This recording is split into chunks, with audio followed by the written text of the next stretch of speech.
Bonjour à tous. Bonjour. Je suis Anne-Sophie. Bonjour, bonjour Sébastien, Étienne et Bonjour. Benjamin. Et Bonjour. alors, on a plusieurs personnes dans le chat. Vous pouvez participer. Euh, bonjour.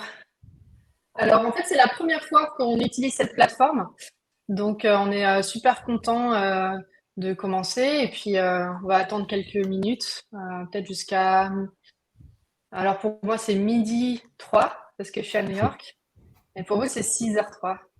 Bonjour Kendra, bonjour Caroline. Et Livestorm, c'est une start-up française. Donc c'est sympa, ça. Bon, On alors, démarre cocorico, super. comme qui dirait. Exactement. Faut toujours emporter un morceau de chez soi, en tout cas ailleurs. Donc, c'est important. Ouais. Bonjour Sandra. Merci de participer sur le chat. Vous pouvez nous dire en fait où est-ce que vous travaillez, quels sont, d'où est-ce que vous appelez ou vous participez, dans quelle région de France ou d'ailleurs. Bonjour Patrick. Ok, on va commencer par les intros. Alors aujourd'hui, on a Étienne et Sébastien.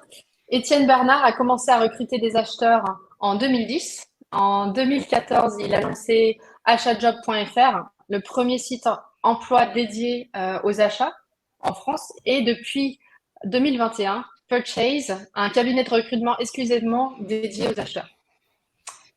Et à Sébastien, Sébastien de Lessardière, ingénieur de formation, a fait l'essentiel de sa carrière dans les achats durant 13 ans dans le secteur automobile et 13 ans dans le monde des infrastructures à l'énergie. Il a occupé différents postes d'encadrement d'envergure internationale en pilotant des réseaux multiculturels, multisites, multi-pays, avec l'ambition de transformer et de professionnaliser la fonction autour de l'excellence opérationnelle, des process, des synergies, du network et du digital et de la RSE. Donc, beaucoup de sujets à aborder aujourd'hui.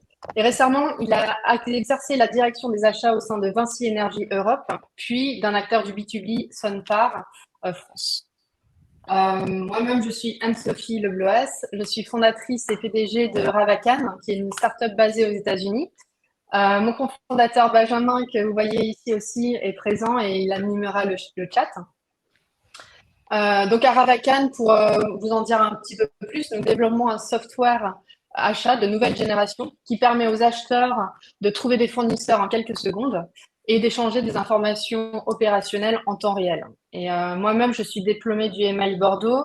J'ai travaillé plus de 10 ans dans les achats en tant que Global Commodity Manager et Cost Reduction Manager chez Reckitt, Rolls-Royce et Fitbit aux États-Unis. Donc j'appelle de New York aujourd'hui. Je tiens à dire que ça fait 7 ans que je suis aux États-Unis, donc mon français est un peu cassé parfois, je cherche mes mots. Donc, je suis désolée par l'avance de tous les mots en anglais que je vais prononcer. On utilise aussi Livestorm, comme je le disais au début, pour la première fois. Donc, on va participer un peu sur le chat, on va donner des polls aussi, enfin des sondages pour demander votre opinion sur certaines choses.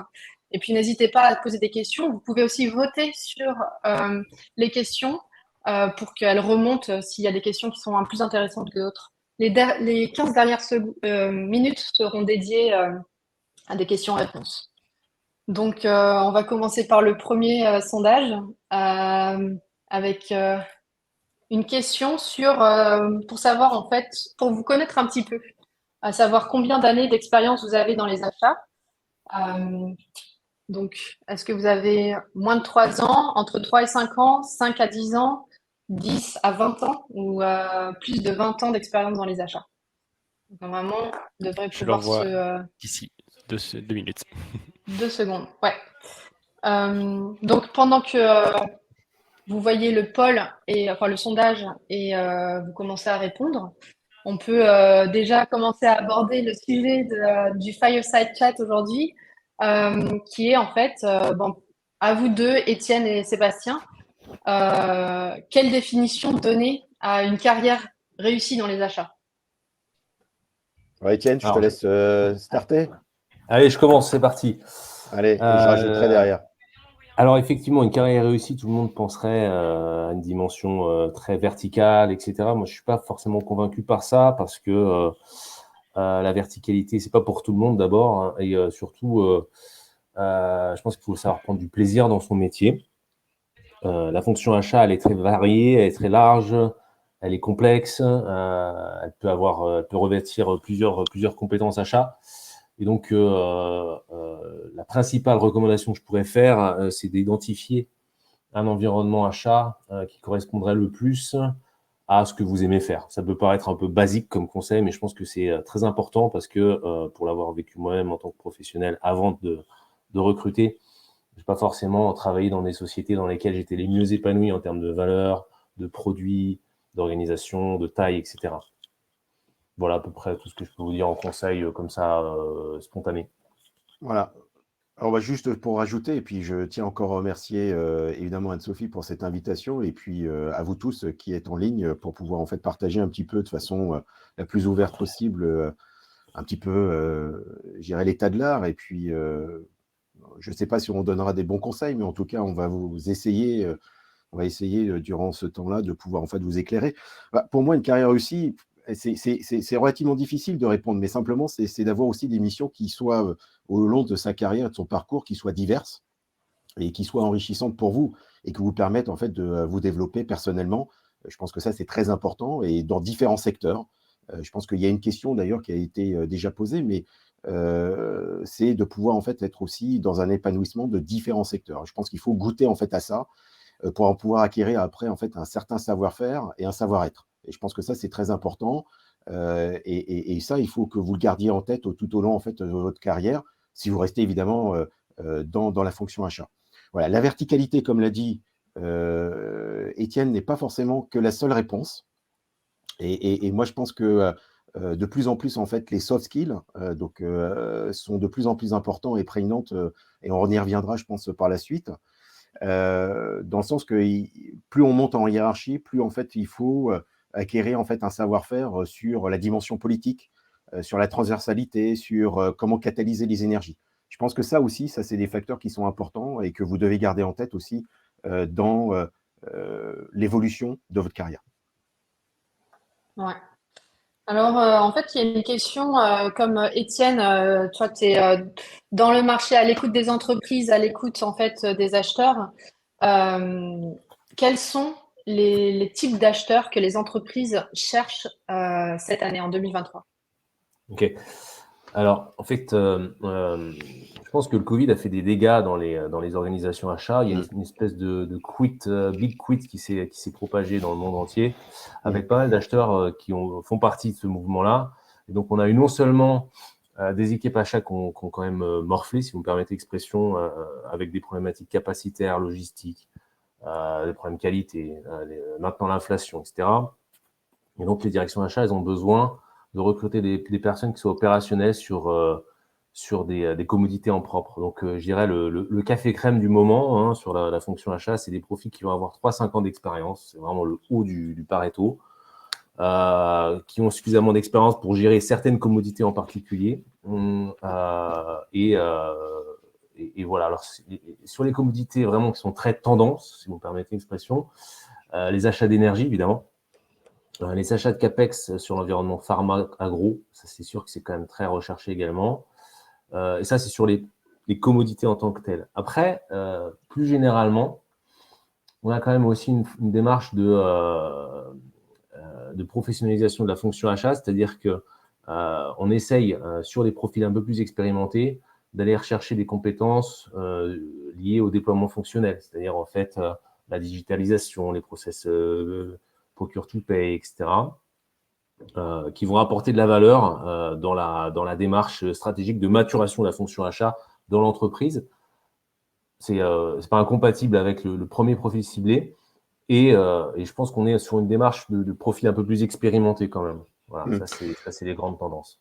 Ouais, pour rajouter, c'est vrai, les métiers qui émergent réellement, c'est pour abonder dans le sens de Étienne, évidemment, il y a l'excellence opérationnelle. Réellement, en fait, on vient de sortir d'une période de crise. Je ne dis pas que c'est fini, mais on en a subi quand même pas mal en l'espace d'un temps relativement court.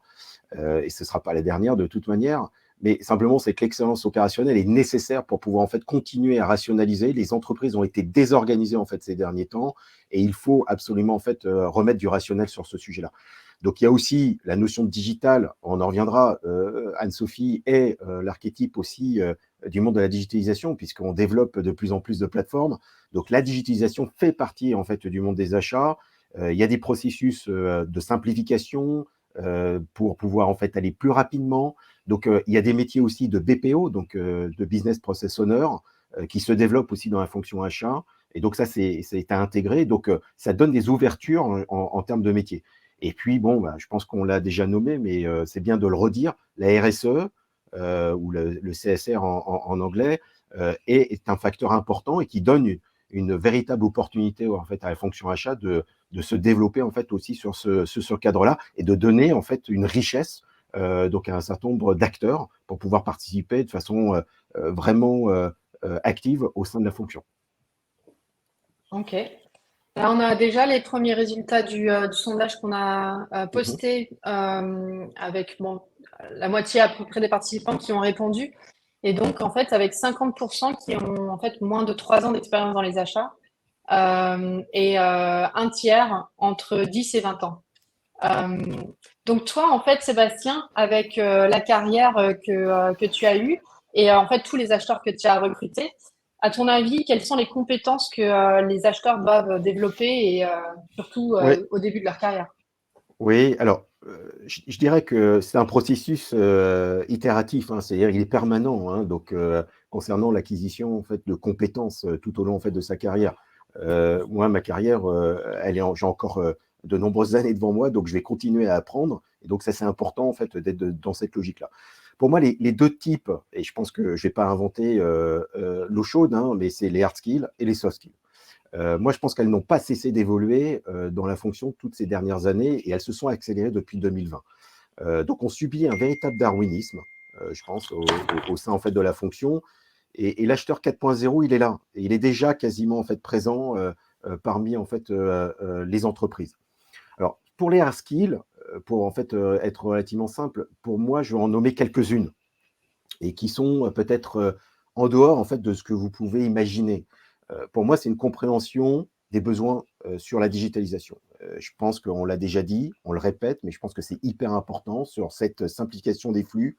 Et je pense que ça, c'est important que l'acheteur ait cette dimension en fait digitale, parce qu'il va manipuler de plus en plus en fait des plateformes. C'est sa capacité analytique.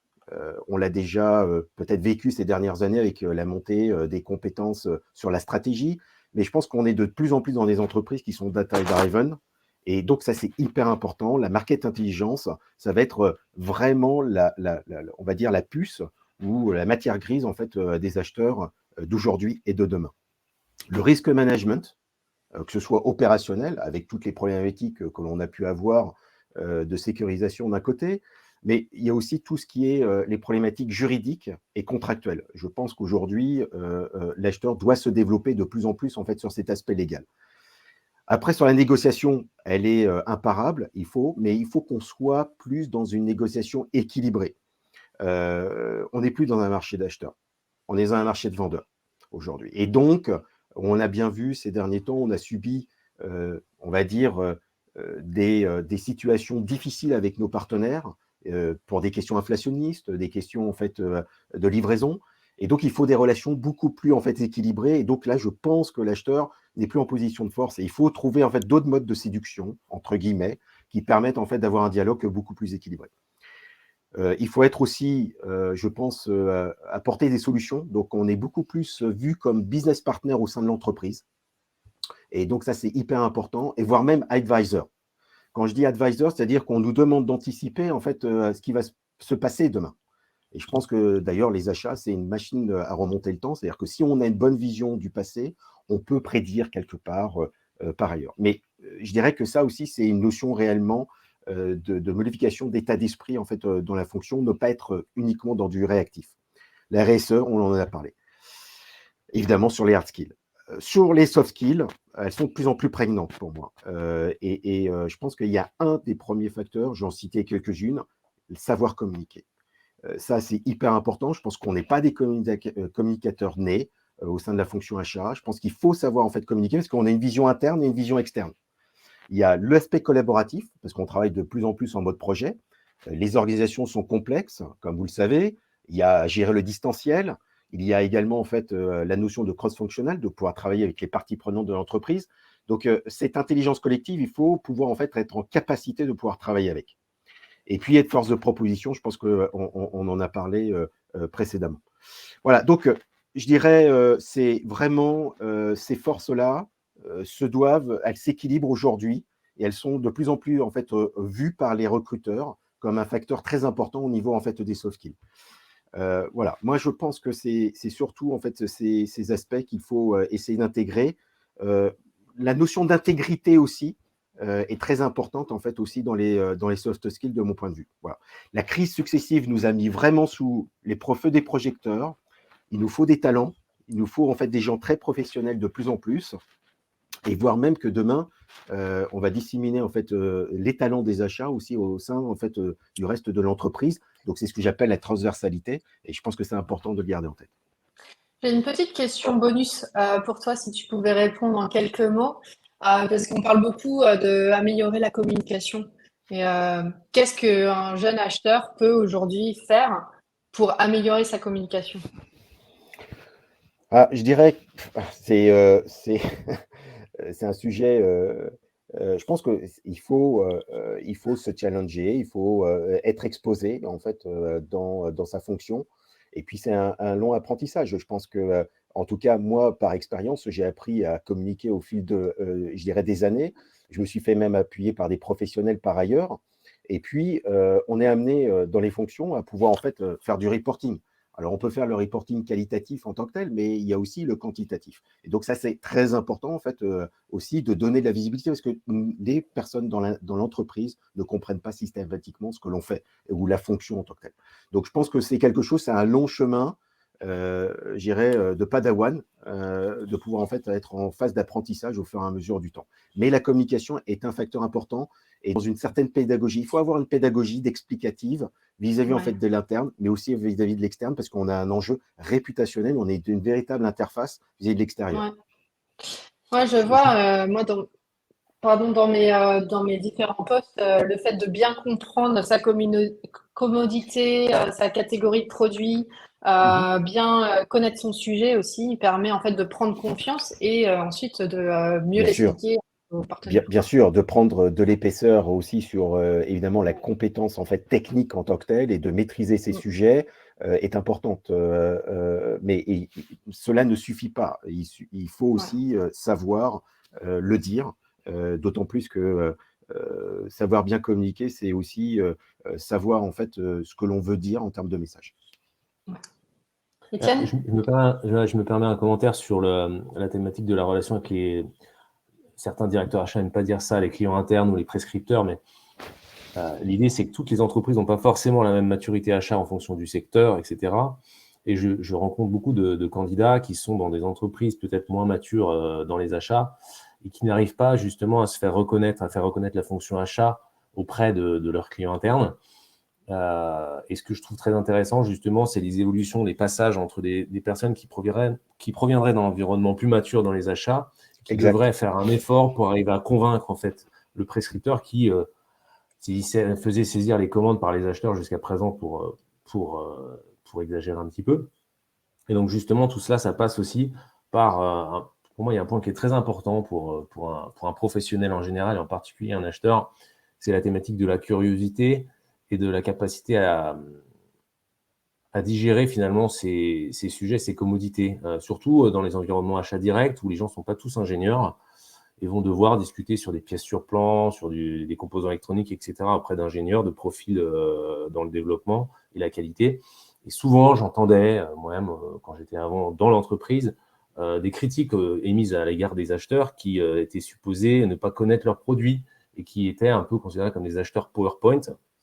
Et finalement, quand vous avez en face de vous, en tant que client interne, quelqu'un qui s'accapare les sujets, qui essaye de comprendre, qui est curieux, en termes je dirais, de création d'une relation forte, c'est puissant, quoi. Voilà. Ouais. Très bien. Alors en fait, Étienne, tu as préparé une enquête. Ça fait plusieurs semaines que tu travailles sur une enquête. Tu vas pouvoir en parler un petit peu. Et notamment, en fait, euh, tu as vu que en fait, les acheteurs sont de plus en plus en quête de sens.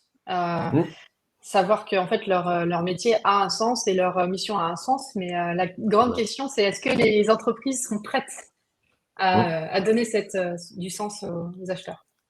Yes. Alors en fait, effectivement, quand vous demandez à quelqu'un si un acheteur s'il est intéressé par les sujets liés à la RSE, c'est rare qu'il vous dise que ça l'intéresse pas.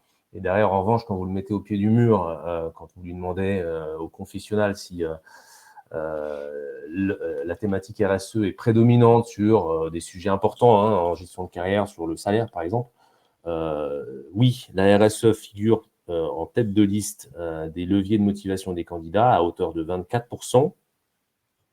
Néanmoins, des critères liés à des sujets de type avoir plus de responsabilités, évoluer sur un portefeuille achat plus important, etc., mis tous ensemble, sont plus importants.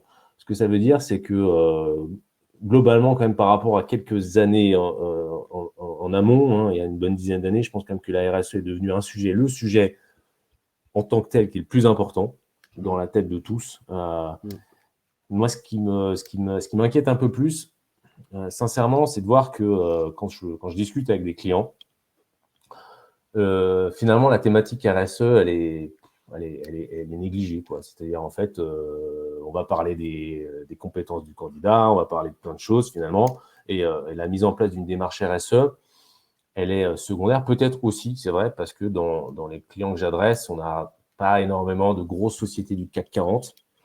On est plutôt des entreprises taille intermédiaire ou des grosses sociétés, mais pas des gros acteurs qui vont effectivement avoir plus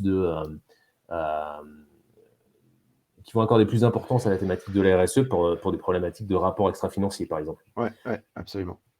Et donc, ça devrait, à mon avis, évoluer, parce qu'en 2024, on va avoir, je crois, une loi qui sort. Je ne suis pas rentré dans le détail, mais je crois qu'il y a au-dessus de 40 millions d'euros. La prise en main des sujets liés à la RSE sera considérée comme plus importante, en fait. Donc, on ne va plus faire semblant, quoi. Ça va générer obligatoirement un appel d'air. Ça, c'est clair. Voilà. Alors, on a mis un sondage dans l'application en fait, pour savoir si les participants veulent plutôt travailler dans les achats directs ou les achats indirects. Et en fait, on peut mettre ça en perspective pour Sébastien. La question suivante, c'est à quoi ressemble l'acheteur de demain? Est-il différent dans les achats directs ou les indirects? Et si tu peux prendre quelques secondes aussi pour savoir si c'est mieux de changer régulièrement, par exemple de commencer par les directs et d'aller dans les indirects ou vice-versa, pour une carrière réussie. Alors, je vais commencer par le dernier point. Oui, la réponse, c'est clair, c'est qu'il faut connaître, si on veut évoluer, les directs et les indirects. Donc, je reviendrai peut-être dessus sur une prochaine question, mais c'est clair, il faut à un moment ou à un autre avoir cette capacité à comprendre en fait ces deux types de métiers. Alors, l'acheteur, je dirais, de demain. Alors, on en a déjà parlé, on a parlé en fait de l'acheteur 4.0. Bon, ce qui est sûr, c'est que ce n'est plus qu'un négociateur. Donc, j'ai parlé juste précédemment en fait des hard skills et des soft skills. Moi, ce qui me paraît important pour l'acheteur de demain, c'est une compréhension de son écosystème. C'est hyper important qu'il puisse comprendre quelle est la chaîne de valeur dans laquelle il est, que ce soit au sein de l'entreprise, mais aussi dans le monde externe dans lequel il est amené en fait à vivre. C'est d'avoir en fait cette capacité aussi à avoir une compréhension en fait des objectifs et des problématiques court terme et celles qui le sont gérées sur le long terme. La temporalité, on va dire, des commodités n'est pas la même. Je prends celle, par exemple, de l'énergie. On a plutôt un regard sur le long terme. Des sujets comme le marketing, si je prends encore les indirects, on va être plutôt sur une problématique projet à court terme. Voilà, donc je prends la temporalité est à prendre en fait en compte dans la gestion des commodités. Ensuite, c'est aussi manipuler en fait les données, qu'elles soient en fait factuelles, mais aussi extra-financières. Ça, c'est hyper important, c'est d'avoir cette compréhension. On en reparlera sans doute par la suite, mais on va changer de mode, on ne va plus être dans le TCO. On ne va plus être dans le Total Cost of Ownership, on va être plutôt sur du TVO, donc la Total Value Ownership, et ça, je pense que c'est important de le prendre en compte. Et puis, en dernier lieu, c'est le business partner. C'est que les achats sont business partners au sein de l'entreprise. On est à l'interface en fait entre l'interne et l'externe. Il faut qu'on soit advisor et qu'on puisse en fait être proactif en proposant en fait des solutions sur un certain nombre de sujets. Donc pour moi, ça c'est les domaines. On l'a déjà un peu abordé. Après, pour les directs et les indirects, c'est vrai que la laine de noblesse précédemment, c'était de commencer dans les directs parce que les entreprises ont, pour certaines, se sont organisées en catégorie management en fonction de leur taille de critique d'entreprise. Et c'est vrai que c'était, pour des entreprises industrielles, l'archétype, on va dire, des méthodologies achats à mettre en place. Moi, je dirais que les indirects, aujourd'hui, ont vraiment gagné en lettres de noblesse sur le sujet et que les différences entre direct et indirect, on n'est plus à acheter des gommes et des crayons. Ce sont en fait complètement en fait, compensés, équilibrés. Et je dirais qu'en même temps, la couverture des indirects s'est beaucoup améliorée. Le taux de couverture est beaucoup plus important. Donc, on parle plus maintenant d'indirect, on parle plutôt de gestion d'OPEX. Et on a des compétences requises qui sont très importantes sur un certain nombre de commodités. Je vais en citer quelques-unes. Sur la sous-traitance, c'est très important en fait, d'avoir un spécialiste de la sous-traitance. Ça ne se traite pas, je dirais, sur le coin d'une table. Toutes les problématiques sur la mobilité, que ce soit sur les voyages, qui touchent en fait des problèmes de sécurité des voyageurs, qui sont les utilisateurs et les employés de l'entreprise, mais aussi la mobilité en fait à travers les flottes voitures. Vous savez très bien qu'on est en train de vivre une rupture technologique avec les voitures, et donc ça aussi, c'est un casse-tête chinois pour en fait les gestionnaires de flotte, pour savoir quel type de voiture on se doit de prendre demain, pour avoir une flotte qui soit plus verte et qui soit, on va dire, dans la respectabilité de la diminution de notre empreinte CO2 sur le scope 1 et scope 2. Voilà, il y a l'IT qui est de plus en plus important. Avant, en fait, les acheteurs n'étaient pas invités dans les directions des systèmes d'information à pouvoir acheter en fait du matériel de plus en plus. Donc, il y a une professionnalisation sur les indirects, sans évidemment parler de l'énergie et de la gestion du bâtiment qui sont, somme toute, aujourd'hui d'actualité avec la sobriété énergétique. Donc, pour moi, ça fait appel vraiment à des compétences sur les indirects qui sont extrêmement pointues de plus en plus, ce qui fait que ça donne un équilibrage. C'est des compétences sur le réglementaire, sur des aspects légaux, et puis sur la RGPD. Je pense que tout le monde en fait va comprendre parfaitement ça, qui est au cœur en fait de l'expérience de l'utilisateur, parce qu'en fait l'indirect est plutôt tourné vers l'interne. Donc je pense que réellement il y a vraiment de très très belles choses à faire, que ce soit dans l'un ou dans l'autre, mais toujours est-il, je répète, si on veut effectivement progresser dans sa maturité, il faut avoir la possibilité de jouer sur l'une et sur l'autre et au cours de son parcours professionnel. Alors moi, je me permets un petit commentaire justement sur le sujet de l'arbitrage entre les directs et indirects, si on peut se permettre ce choix. C'est pas toujours simple. C'est que souvent, effectivement, d'abord, ce qui est assez triste en France, c'est que quand on commence sur un stage sur les indirects, souvent on vous propose ensuite une piste sur les indirects. Nous, chez Purchase, on essaye justement de favoriser cette fameuse mobilité. Après, en termes de choix de vie, quand même, on a essentiellement sur Paris, on a plus de profils achats qui sont spécialisés sur les indirects. Je crois que c'est de l'ordre de 54% d'ailleurs.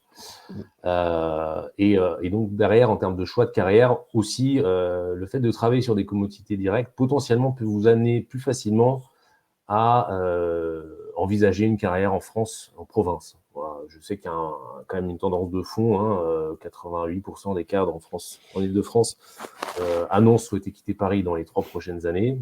Seulement 5% le font parce que parfois il y a des arbitrages sur le salaire qui ne sont pas forcément très faciles à faire. Ouais, et puis familiaux aussi.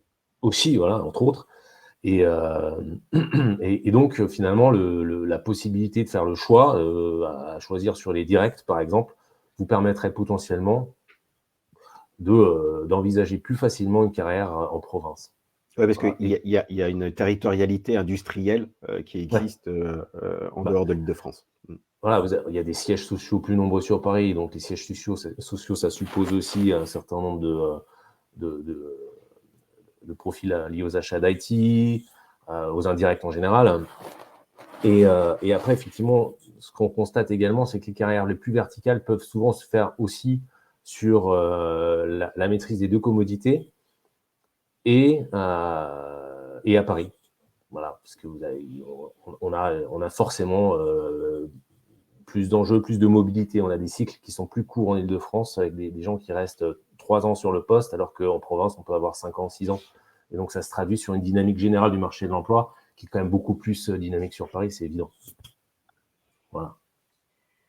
Je prends quelques secondes pour dire aux participants qu'en fait, on a une possibilité avec notre application Livestorm là, de chatter et aussi d'avoir des questions. Et si vous allez dans la section questions, Benjamin a pris, et puis je vois que Julien a posé une question aussi, vous pouvez voter sur ces questions-là, parce qu'à la fin de notre entretien, on va en sélectionner certaines pour 15 minutes de conversation.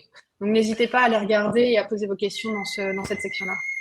Ouais, je voulais juste réagir par rapport en fait à une petite question, c'est est-ce que l'acheteur a tendance à être cloisonné dans sa famille ou est-il aisé en fait de pouvoir changer? Juste parce que pour terminer là-dessus. Moi, je pense qu'en fait, une entreprise qui est vertueuse et qui veut investir sur en fait ses ressources et ses talents et ses équipes, c'est de proposer en fait une rotation des commodités gérées. Moi, j'ai eu cette chance, en fait, en étant dans le secteur automobile, de pouvoir en fait changer tous les 3 ans, en fait, gérer de commodités et des commodités, somme toute, très différentes. Donc, je pense qu'il faut le provoquer aussi dans vos entretiens annuels. Super. Est-ce que tu penses, Étienne et puis Sébastien aussi, que en fait, justement, changer de commodité comme ça fait partie du chemin de la voie royale pour accéder à des postes de Chief Procurement Officer. Et est-ce qu'il y a vraiment une voie royale? Ouais. Okay. Je sais pas, Alors, vas-y, Étienne. Bah, en fait, l'idée, simplement, effectivement, c'est qu'il y a... je suis en train de regarder, finalement, la trajectoire de nombreux candidats. Et je constate que plus les profils sont expérimentés sur une commodité, un secteur, plus ils vont avoir tendance, en début de carrière, à avoir une trajectoire verticale. Et puis derrière, effectivement, ça sera plus difficile pour eux de se renouveler et de pouvoir éventuellement trouver d'autres pistes. Alors, en fait, en France, on a une fâcheuse tendance justement à faire ce que j'appelle du recrutement consanguin, contre lequel j'essaie de lutter à mon humble niveau. Moi aussi. C'est pour ça qu'on s'entend si bien, Sébastien. Absolument. Après, évidemment, c'est toujours plus pratique et j'ai écrit un article sur le sujet, je ne vais pas vous bassiner avec ça, mais l'idée simplement, c'est que si j'étais acheteur, je sais que les acheteurs aiment voir autre chose, d'autres secteurs, d'autres commodités. Et je sais qu'en termes de fidélisation, pour nos clients et pour les RH, c'est aussi bien d'avoir des gens qui puissent rester dans les effectifs et ouvrir leurs yeux sur d'autres relations avec d'autres fournisseurs, sur d'autres leviers, sur d'autres panels. Donc, pour répondre à ta question, Anne-Sophie, déjà, si tu veux, les CPO, vraiment les vrais CPO, ceux qui vont avoir une dimension au COMEX, etc., peuvent accéder parfois à ces postes-là sans avoir forcément les deux commodités ou sans avoir une gamme très large de commodités, mais c'est quand même assez rare. Et s'ils le font, c'est parce que les commodités sur lesquelles ils exercent sont très prégnantes dans leur portefeuille achat au global. Par exemple, l'IT dans une société comme Doctolib, je ne sais pas pourquoi je pense comme ça maintenant, je présume que la direction des achats est très sensible à l'IT. Voilà, et que donc, on ne va pas aller staffer quelqu'un qui va avoir une grosse expérience, même aussi belle soit-elle, sur des commodités de type, c'est pas marketing ou encore moins mécanique ou ingénierie. Voilà. Pour aller dans le sens d'Étienne, pour moi, il faut franchir des caps. Une fois de plus, je pense qu'on vit tous en fait des moments de carrière. Je pense qu'entre les 0,5 ans, certains d'entre vous, j'ai entendu 49%, vous êtes dans une phase en fait d'apprentissage, excusez-moi, un petit peu de monter en maturité. Vous apprenez un petit peu le monde de l'entreprise. C'est aussi de pouvoir voir différentes choses au sein en fait des fonctions achats dans lequel ou département achat dans lequel vous êtes. Donc, je pense que le 0,5 ans est une phase en fait où on apprend à gérer les basiques. Les 5-10 ans, après, c'est de prendre des responsabilités, je pense, qui sont plus larges. Et c'est important en fait de vous projeter là-dedans. Et puis après, dans les 10-20 ans, je pense que c'est évidemment de continuer à élargir en fait sa responsabilité, mais c'est à ce moment-là, c'est vraiment développer un certain nombre de sujets qui sont les sujets de monter en fait en stratégie, c'est de pouvoir conceptualiser en fait une stratégie sur le long terme et qu'elle soit pragmatique évidemment. C'est de pouvoir en fait prendre de la hauteur de vue, ça c'est hyper important, de développer et en capacité, pour moi, habilité en fait à savoir transformer. C'est d'avoir des sujets de transformation, de professionnalisation de la fonction. Et ça, c'est très important pour pouvoir en fait aller franchir en fait je dirais, la vision en fait d'être CPO. Puis une fois de plus, CPO, une fois de plus, hein, il y a CPO d'entreprises modestes à des grandes CPO en fait de grandes entreprises. Donc on ne demandera peut-être pas forcément en fait la même profondeur en termes de compétences. Mais il faut aussi s'exposer à l'international. Ça, c'est extrêmement important de mon point de vue. Je pense que c'est parfois pas assez. On est parfois un peu trop franchouillard dans nos panels fournisseurs. Ça dépend en fait évidemment dans quel secteur vous êtes. Et puis savoir de développer des synergies. Je pense que ça, c'est hyper important, des synergies au sein de l'entreprise pour pouvoir en fait embarquer vos équipes au fil de vos responsabilités. Ça, c'est un point de vue, d'un point de vue, on va dire, compétence. De l'autre point de vue, je pense, c'est aussi, à un moment ou à un autre, de pouvoir s'exposer et d'atteindre en fait des responsabilités dans lesquelles vous allez être en codir, de manière à pouvoir interagir avec vos pairs. Donc les gens, le directeur en fait opérationnel, le directeur financier, etc. Et c'est d'avoir en fait d'aboutir à une vision holistique de l'entreprise, c'est-à-dire c'est de replacer en fait la fonction achat dans un environnement plus global et de comprendre en fait les intérêts de chacun. Et donc on développe de la tactique à pouvoir en fait des tactiques d'intérêt convergents. Je pense que ça c'est important. Donc c'est un peu la dimension politique sur laquelle il faut se développer par ailleurs lorsqu'on veut en fait évidemment monter en compétences. Voilà, c'est ça gagner en épaisseur, je pense. Il n'y a pas de secret, mais c'est de garder un petit peu tous ces préceptes un petit peu en tête au fur et à mesure en fait que vous développez. Mais une fois de plus, faites-le aussi parce que vous l'avez envie de le faire, en prenant en fait du plaisir. Et ça, c'est hyper important et dans un environnement dans lequel vous épanouissez. Donc, en fait, on comprend bien qu'il faut avoir de la diversité, il faut un peu connaître différents marchés, parce que bien sûr, sur un portfolio achat, on a parfois des marchés captifs, des fois des marchés concurrentiels. Donc, c'est bien Ouais. de voir différentes choses. Étienne, toi, est-ce que tu vois statistiquement si, en fait, les gens qui arrivent à monter le plus rapidement, si on veut atteindre, par exemple, les sommets de CPO, c'est des gens qui ont réussi à évoluer en interne fréquemment, mais dans toujours la même entreprise, ou bien, en fait, c'est des gens qui ont progressé en changeant d'entreprise aussi.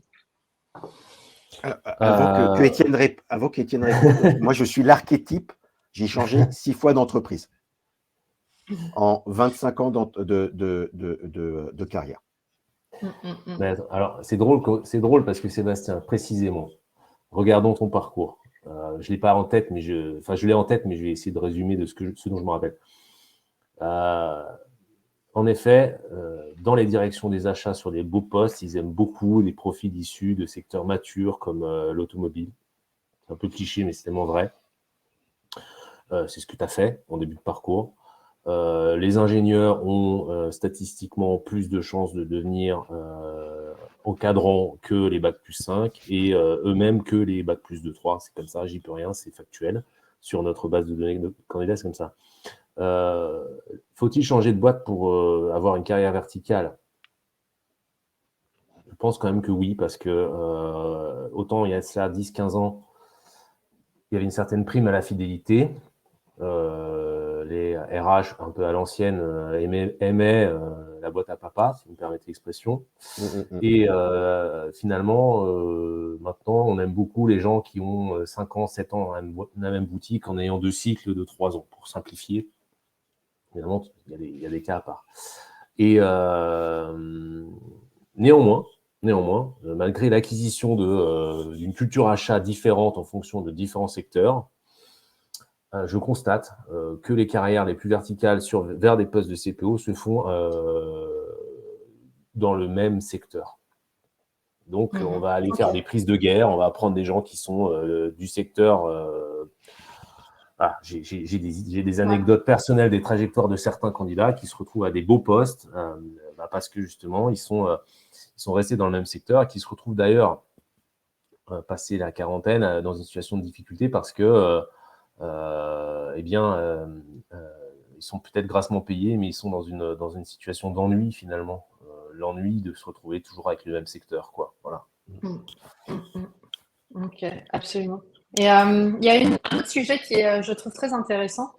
Et, Sébastien, est-ce que tu peux nous dire si le réseau a joué un rôle dans ton évolution de carrière? Et Oui. si oui, comment?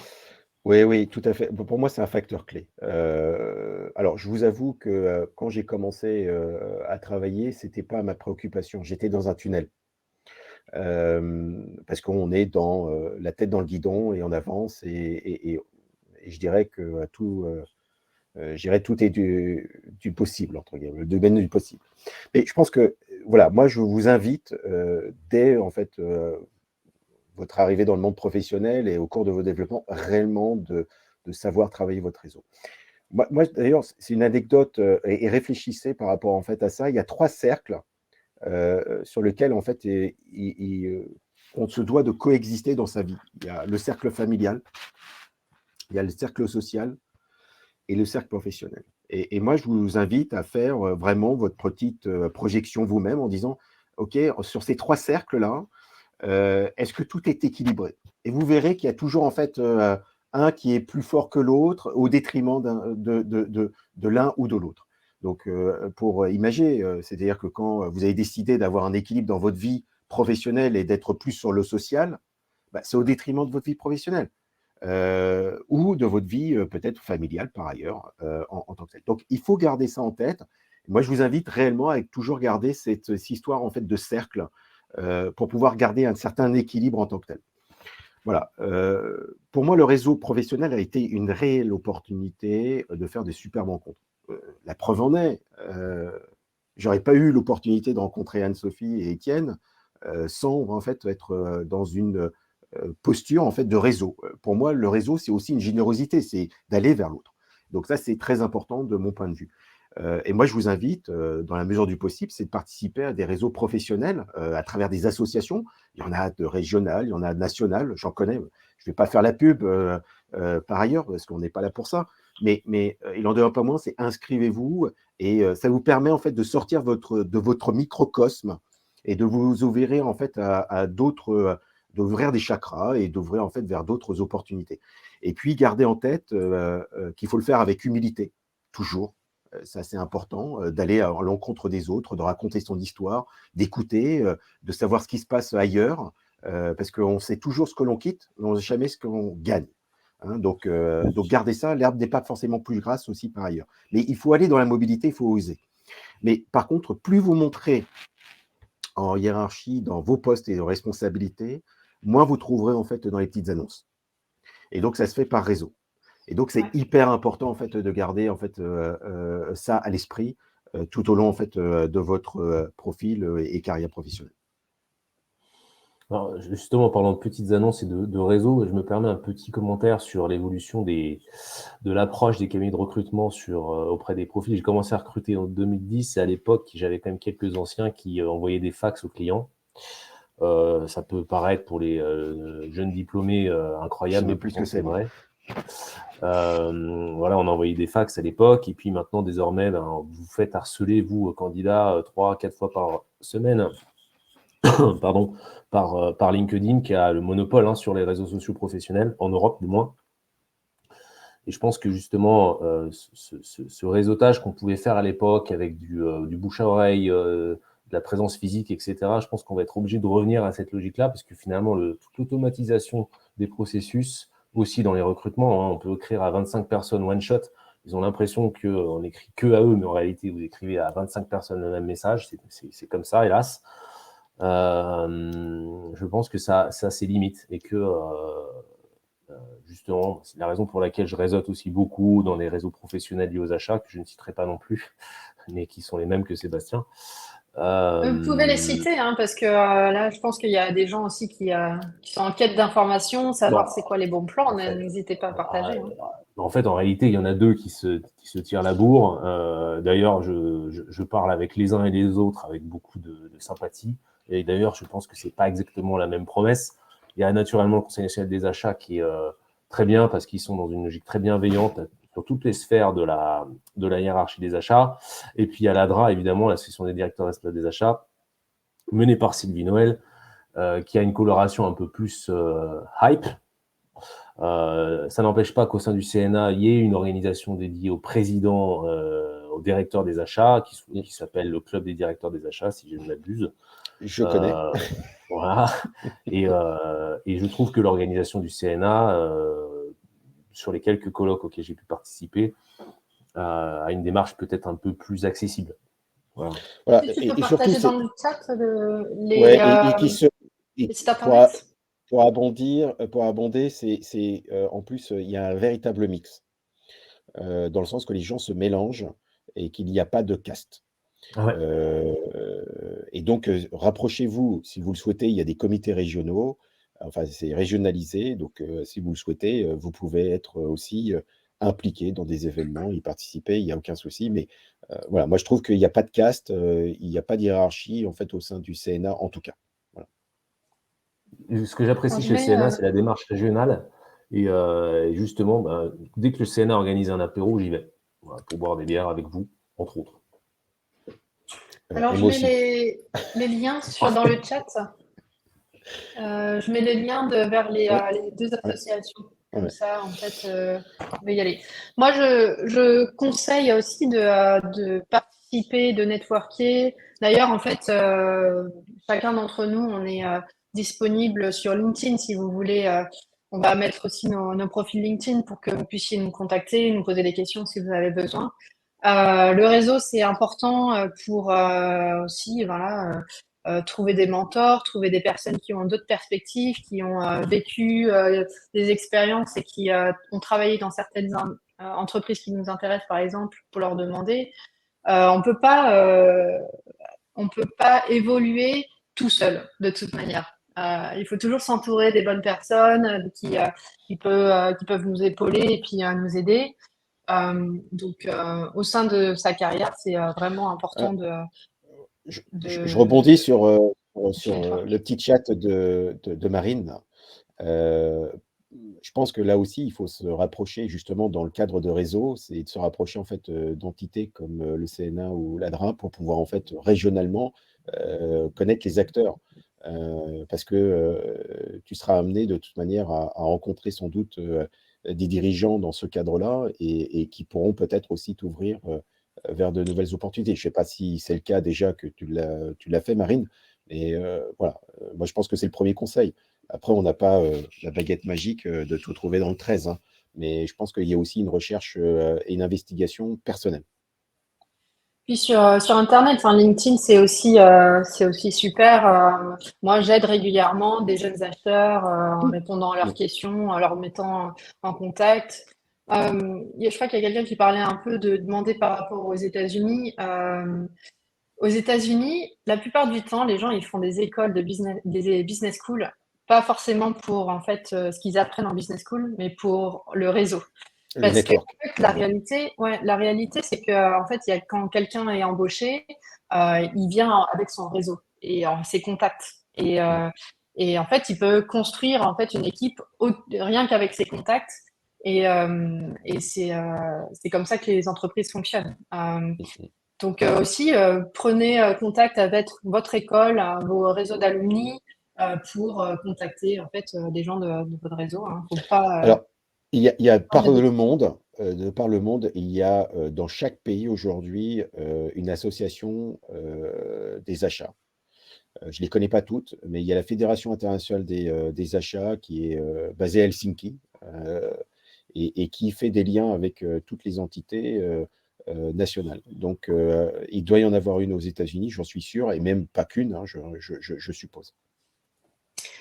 Alors en fait, on va prendre quelques minutes, les dernières minutes de notre conversation pour aborder des questions des participants.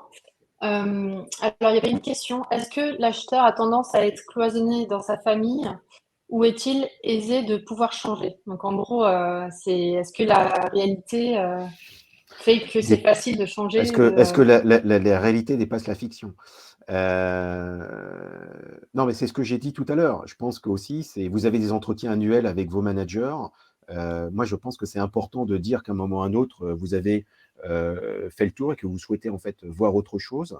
Tout dépend en fait un petit peu comment vous projetez. Soit effectivement, mais je pense qu'au sein d'une entreprise, si vous êtes resté à peu près 5 ans, vous devez au moins faire 2 commodités.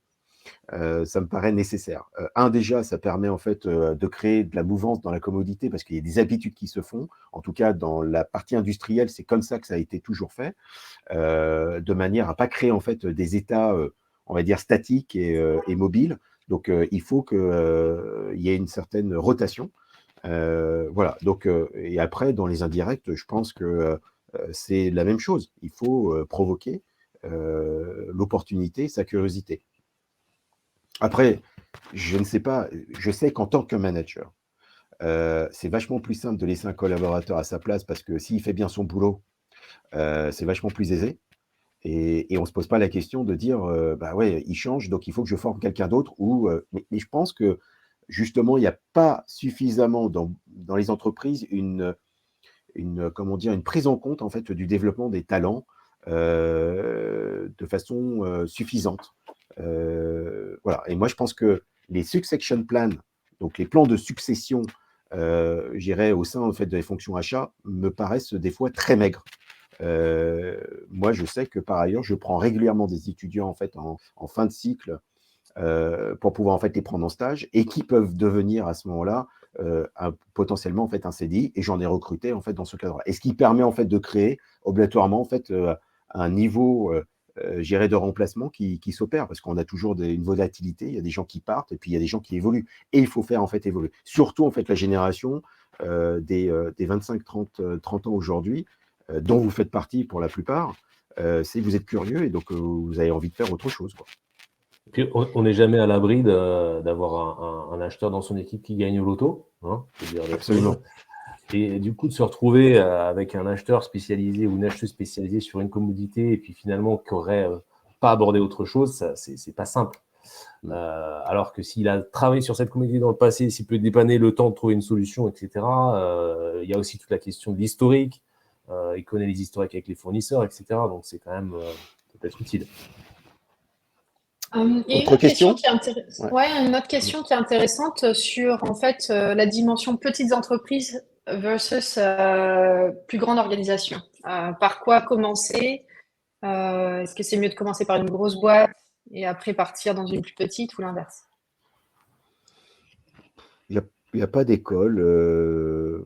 Moi, je dirais que c'est au fil un petit peu des opportunités une fois de plus, quoi.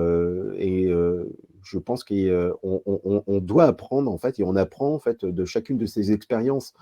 Donc, je dirais que naturellement, la tendance, c'est que ceux qui ont l'opportunité de commencer dans des entreprises de grande dimension sont plutôt effectivement assujettis à des environnements complexes très rapidement. Donc, ce qui fait, c'est que peut-être que il y a cette prise en compte et que ça rassure d'autres entreprises de recruter des gens qui viennent de ce même, on va dire, milieu de complexité ou d'entreprises processées, on va dire. Mais bon, il y a des entreprises qui sont de taille très honorable et qui sont extrêmement performantes et très bien processées. Donc, je pense qu'aussi, ça dépend de l'environnement dans lequel on veut se développer, quoi. Il y a des gens qui vont être plus aisés à faire un peu du politiquement correct très rapidement, et puis d'autres qui veulent en fait du touche-à-tout et être polyvalents. Je dirais que ça dépend de sa personnalité, moi, je pense, hein. Mais je dirais qu'il y a des vases communicants, hein, ça peut être il y a des il y a des entreprises, j'aime pas dire petites, parce qu'il y a des très belles entreprises quoi qu'il en soit, et quelle que soit sa taille. Mais je pense qu'il y a des entreprises sur lesquelles ils sont sur des marchés de niche avec des niveaux de complexité qui sont extrêmement importants et qui n'a rien à envier à d'autres entreprises qui sont plus grandes. En tout cas, si votre critère, c'est le salaire, on constate qu'il y a un écart important entre les grosses sociétés, les grandes sociétés et les petites sociétés, entre autres par le biais du portefeuille achat qui peut être un élément déterminant aussi sur la politique salariale. Cause ou conséquence du management, je ne sais pas, mais on arrive à voir un lien salarial entre la taille du portefeuille géré, donc grande société, et le salaire. Maintenant, je pense que Sébastien a très bien répondu à la question. C'est une question aussi de priorité personnelle. Et on n'est pas tous faits pour les grandes sociétés avec ses codes, le costard cravate et des process bien normés et qu'on peut avoir. On peut apprendre énormément de choses dans les ETI qui n'ont pas une grande maturité des achats, qui veulent avoir des gens qui prennent les sujets en main et qui créent le service achat. C'est très en vogue aujourd'hui des candidats qui me disent, moi, ce que je voudrais, c'est créer un service achat, rejoindre une ETI, créer quelque chose plutôt que d'utiliser des process déjà faits, quoi. Ouais, je parlais que pour moi. Hein. Moi, j'ai eu à naviguer que dans des entreprises d'une certaine taille. Moi, je vous avoue qu'aujourd'hui, une entreprise qui a un projet type ETI qui fait 500 millions d'euros ou 600 millions d'euros, ça reste quand même des belles entreprises, j'entends bien. Je ne vous parle pas d'entreprises de 50 ou 100 millions d'euros. Mais moi, ça m'intéresserait personnellement de pouvoir en fait rejoindre des entreprises de ce type-là. Parce que pour moi, c'est pas l'ego, ça va être la volumétrie. Mais quand on a géré 1 milliard ou 2 milliards, très bien, c'est super satisfaisant. Mais il y a des entreprises de plus petite taille, comme je vous ai dit. Moi, franchement, ça m'intéresserait parce qu'il y a des projets industriels qui sont super intéressants. Donc, On voit beaucoup voilà. aux États-Unis, et qui marche très bien, c'est aller dans des grosses boîtes, des beaux logos, parce qu'en fait, les logos, c'est toujours reconnu, valorisé, etc. Et faire ces armes-là, évoluer en interne ou chez des concurrents, d'autres beaux logos, jusqu'à atteindre un certain niveau de maturité et de responsabilité pour pouvoir intervenir chez une entreprise de taille moyenne et en fait appliquer toutes les best practices qu'on a vues. Voilà, vous avez absolument, je partage Anne-Sophie dans le sens que on va faire gagner en fait l'entreprise du temps dans sa mise en place et c'est hyper satisfaisant parce qu'il y a une sorte de continuité. Je pense qu'il y a, on a un défaut un petit peu en France, c'est que on ne fait pas cette continuité intergénérationnelle. Je pense qu'il y a réellement en fait un enjeu sur ce sujet-là de pouvoir en fait avoir des gens qui viennent de côté mature vers moins mature. Et ça crée de la mobilité. Alors qu'aujourd'hui, je pense, et Étienne l'a dit, on prend en fait les gens à la concurrence. Pour parler de mon expérience personnelle, moi j'ai toujours été vers des postes qui m'intéressaient pour en fait acquérir de nouvelles compétences. Et en fait, vraiment, ce qui m'intéressait, c'était la mission plus que l'entreprise, est-ce qu'elle est reconnue et quoi. Donc je suis allée en fait dans l'automobile parce que je voulais vraiment aller dans l'automobile. Et je suis allée chez un tier one qui s'appelle Visteon, qui est en fait le Faurecia de Ford. Sauf qu'en fait, cette entreprise s'était dissociée de Ford dans les années 2000 et en fait, finalement, n'était pas un grand player sur le marché. Donc après, en fait, quand je cherchais un job après, en fait, ce logo, il n'était pas très connu. Donc en fait, là, si j'avais été par contre chez Valeo Faurecia, qui est en fait équivalent en termes de ou Delphi. Voilà, ouais. Ça aurait été plus reconnu. Donc ça à garder en mémoire aussi. Je pense qu'on a peut-être le temps pour une dernière question. Il y a une question qui parlait des salaires et je pense qu'on voulait en parler aussi. Il faut que je la retrouve. J'ai une question. Alors, voilà. Merci Benjamin qui me dit. Je vois beaucoup de diplômés avec des prétentions salariales très élevées. Quel est le bon niveau de rémunération d'un acheteur Bac+5 en début de carrière à Paris et en province? Alors, je te le dis tout de suite, Limoges 35 000 fixe. Ça a été placé il y a 2 semaines. Et Paris 38-40. Et j'ai eu un profil acheteur énergie. Je tairai le nom de la boîte. C'est un électro-intensif qui est aujourd'hui à 50 000 euros fixe. Il est tout juste sorti d'école. Oui, alors, gardez en tête que pour la plupart en fait des entreprises d'une certaine taille, il y a des grilles qui ont été établies et donc quel que soit, je dirais, on va dire, l'environnement et aussi homme, femme, il n'y a pas de différence. Donc ça, c'est très, très important en fait, de le garder en tête aussi là-dessus. Mais il y a des grilles et donc elles sont établies. Alors tout dépend en fait de la politique, salariale de l'entreprise. Soit elle est dans le haut du panier, mais après derrière, c'est quelle est la capacité de l'entreprise à pouvoir en fait, reconnaître le travail de la personne, au fil en fait des années, donc en ayant en fait une augmentation en fait qui s'est fait annuellement ou soit, il y a une politique salariale peut-être un petit peu moins généreuse, mais qui offre en fait des perspectives, qui sont aussi intéressantes. Je voulais rebondir là sur Christina, qui parlait en fait comment entrer dans les entreprises pharmaceutiques après 8 ans, dans l'agro. Alors c'est vrai, bah, là on est dans l'archétype en fait, du secteur où la pharma, quand on n'a pas fait pharma, on rentre pas chez pharma. Et c'est triste, hein, mais c'est vrai que moi, je constate que dans les mondes de la pharmacie, c'est très difficile. Si on ne starte pas dans la pharmacie, on ne rentre pas dans la pharmacie. Moi, Est-ce que une non, spécialisation RSE Vas-y, serait vas-y, pas la vas-y, solution? Étienne, je vas-y. me permets un commentaire là-dessus parce que je trouve que c'est vraiment un sujet qui est très passionnant. Moi, je vois mon métier comme l'idée, c'est de créer des passerelles entre des secteurs, des compétences, etc. Et s'il y a bien deux secteurs qui sont quand même proches l'un de l'autre, c'est le monde de l'agroalimentaire et de la pharma. J'ai recruté quelqu'un dans l'agro qui venait de la pharma. Je vois pas pourquoi on ferait pas l'inverse. Pourquoi? Parce qu'on est sur des matières premières de type chimique, sur des fournisseurs qui sont dans le process, etc. Avec une relation avec le client interne qui est finalement très ressemblante. Et je suis surpris que cette candidate, cette personne n'ait pas trouvé. Alors, je ne dis pas que c'est facile. Évidemment, les clients, hélas, préféreront toujours des profils issus du même secteur. Mais s'il y a un bridge qui est facile à faire, et que j'ai déjà fait, c'est effectivement de passer de la pharma à l'agro. Donc, si elle a besoin d'aide, j'ai pas de souci qu'elle me fasse parvenir son CV. Là, On c'est trouvera une plutôt solution. l'inverse. C'est plutôt de passer de l'agro à la pharma. Je sais. Et là j'ai jamais eu l'occasion de le faire pour l'instant, pour Voilà. tout te dire. Donc, c'est plutôt dans ce sens-là. Je pense que c'est des métiers connexes, mais moi, je trouve que les entreprises ne regardent pas suffisamment en fait les compétences en tant que telles Oui, et ce qu'on peut apporter, mais se regardent en fait effectivement liés au secteur. catastrophe. Est-ce que la RSE serait pas justement une solution? Parce que Audrey, elle demande quel est votre point de vue sur le fait de s'orienter de la fonction d'acheteur RSE, donc uniquement ça. Est-ce que ça serait pas Alors, possibilité justement d'aller dans différents secteurs? moi, je partage totalement. Je préfère en fait effectivement des gens qui ont une appétence à venir à la RSE en étant en fait des acheteurs et qui connaissent les process.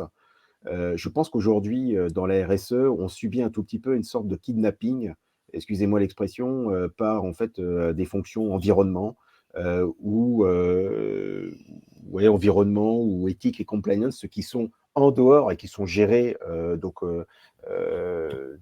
dehors en fait des services achats et qui viennent en fait avec des solutions toutes faites. Et moi, je pense que justement, le challenge que l'on a au niveau en fait des achats dans le monde de la RSE, c'est cet onboarding, vraiment d'adapter et d'intégrer en fait la RSE en fait dans nos processus en fait le plus en amont possible. Et il faut en fait des gens qui connaissent en fait nos processus. Donc moi, j'ai une croyance forte personnellement sur en fait ce passage. Et c'est ça où je parlais tout à l'heure de nouveaux métiers. C'est des gens qui, et donc on revient sur la transversalité ou la verticalité. C'est soit effectivement on gère sa carrière en fait en verticale ou soit en fait en transversale. Donc je pense que ça c'est des transversalités qui sont intéressantes. Des gens qui ont aussi une prégnance sur en fait l'IT et qui viennent en fait pour faire des chefs de projet pour mettre en place en fait des plateformes.